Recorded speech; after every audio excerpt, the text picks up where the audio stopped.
नमस्कार मंडळी, शुभ सकाळ, सुप्रभात, गुड मॉर्निंग सर्वांना। तर मित्रांनो, आपल्या ह्या नवीन शेडमध्ये आपल्या सगळ्या शेळ्या आपण शिफ्ट केलेल्या आहे। तुम्हाला दिसत आहे मित्रांनो, आपल्या शेळ्या सर्व बसलेले आहेत आणि सकाळचं टायमिंग आहे मित्रांनो। सकाळी शेळ्या आपल्या सर्व व्यवस्थितपणे छानपैकी बसलेले आहे, रवंत करत आहे मित्रांनो। आणि शेडमध्ये आपण इथं टाकी ठेवलेली आहे। ही टाकी दिसत आहे तुम्हाला, 300 लिटरची टाकी आहे। ह्या टाकीमध्ये आपलं शेळ्यांसाठी पाण्याचं नियोजन आहे। उन्हामध्ये बाहेर तापणार नाही म्हणून शेडमध्येच ठेवलेली आहे मित्रांनो टाकी। नंतर आपल्याला बाहेर पण शिफ्ट करायचे आहे, हळूहळू एक एक काम। चालू पिरियडमध्ये आपण एक एक काम करणार आहे मित्रांनो। तर हे बघा, शेळ्या किती निवांतपैकी बसलेल्या आहे मोकळ्या पद्धतीने। आता मित्रांनो, सध्या आपण शेळ्या इथं शेडमध्ये बांधलेले आहे। नंतर आपण या शेडमध्ये कप्पे कप्पे तयार करणार आहे मित्रांनो आणि आपल्या सर्व शेळ्या मोकळ्या पद्धतीने राहणार आहे मित्रांनो। आपण त्याला बांधणार नाही, सर्व शेळ्या मोकळ्या राहणार आहे आपले। तर इथं दरवाजा दिसत आहे तुम्हाला, हा शेड आपला 40x20चा शेड आहे मित्रांनो। मागच्या सर्व व्हिडिओमध्ये तुम्हाला मी शेडची सगळी लांबी रुंदी दाखवलेली आहे। ही जी शेळी दिसत आहे मित्रांनो तुम्हाला, ही शेळी नवीन आणलेली आहे मी। 11,500 रुपयाची ही नवीन शेळी आणलेली आहे। गाभण शेळी आहे मित्रांनो। 8 ते 10 दिवसामध्ये त्याची डिलिव्हरी पण होणार आहे मित्रांनो। तशी गाभण शेळी आहे, 4.5 महिन्याच्या पुढची गाभण शेळी आहे मित्रांनो।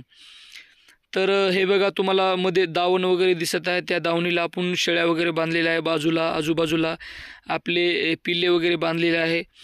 अशा पद्धतीने चालू रनिंगमध्ये आपण मित्रांनो इथं आपल्या शेळ्या आणलेल्या आहे। तर शेड पण सगळा तुम्हाला डिटेलमध्ये सांगितलेलं आहे। मजबूतरित्या शेडचं काम पण कंप्लीट झालेलं आहे। आता थोडं काम राहिलेलं आहे मित्रांनो, चिल्लर काम, म्हणजेच मध्ये कप्पे वगैरे तयार करणे। हे बघा, आपला ब्रीडर शूटर ब्रीडर आहे मित्रांनो, बिटल जातीचा आपला हा बोकड आहे। ब्रीडिंगसाठी आणलेले आहे, क्रॉस करण्यासाठी। तर शेळ्या बघा मित्रांनो, कशी शेळ्यांची क्वालिटी दिसते तुम्हाला कमेंटमध्ये नक्कीच सांगा, कशी क्वालिटी वाटते शेळ्यांची, पिलांची सगळी क्वालिटी कशी वाटते तुम्हाला, ही नक्कीच कमेंटमध्ये कळवा मित्रांनो। हा बघा बोकड आहे आपला छोटंसं। तर अशा पद्धतीने आपण साली जुपी केलेली आहे मित्रांनो शेळ्या इथं आणून। आणि आता आपलं शेळीपालन फिरस्ती शेळीपालन आहे मित्रांनो, पूर्णपणे मुक्त संचार हा शेळीपालन आहे। आणि इथं सध्या राहण्यासाठी आपण वेगळं जो रूम तयार करणार होतो मित्रांनो, ते पण काम चालू करायचं आहे। आता इथंच राहत आहे आपण, इथं आई वडील दिसत आहे तुम्हाला। तर मित्रांनो, इथंच राहण्यासाठी आपण आता सध्या मध्येच राहत आहे। लगेच आपल्याला राहण्यासाठी पण वेगळी रूम तयार करायची आहे मित्रांनो। आणि आपल्या शेडची जे शेळ्यांची जो रक्षक आपलं चुन्नू आणि मुन्नू, तर 2 कुत्रे पण आपण पाळलेले आहे मित्रांनो। एकाचं नाव चुन्नू, एकाचं नाव मुन्नू। खूप लाडकी आहे मित्रांनो। ही आपली कोकणी शेळी, खिल्लारी शेळी, सगळ्यात मोठी शेळी आहे मित्रांनो। हे त्याचे 2 पिल्ले आहे, तर 2-2 महिन्याचे हे पिल्ले आहे।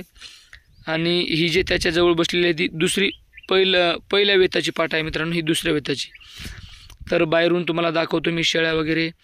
तर ही एक टाकी आहे, पाण्याची पूर्णपणे सोय आहे मित्रांनो, पाण्याची कमतरता नाही आपल्याला।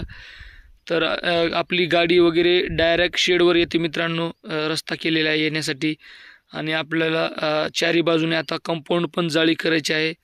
कंपाऊंड जाळी पण आपण आणून ठेवलेली आहे, पोलं पण आणलेले आहे मित्रांनो। तर ती कंपाऊंड जाळी पण आपण लवकरच करणार आहे। तर तुम्ही कंटिन्यूली या चॅनलवरती व्हिजिट करत राहा, व्हिडिओ बघत राहा मित्रांनो। सगळी माहिती तुम्हाला मी एक एक करून देणार आहे आणि या शेडचा खर्च पण तुम्हाला सांगणार आहे मित्रांनो। तर कसा वाटतो व्हिडिओ नक्कीच कमेंटमध्ये कळवा। इथं थांबतो मित्रांनो मी। जय महाराज।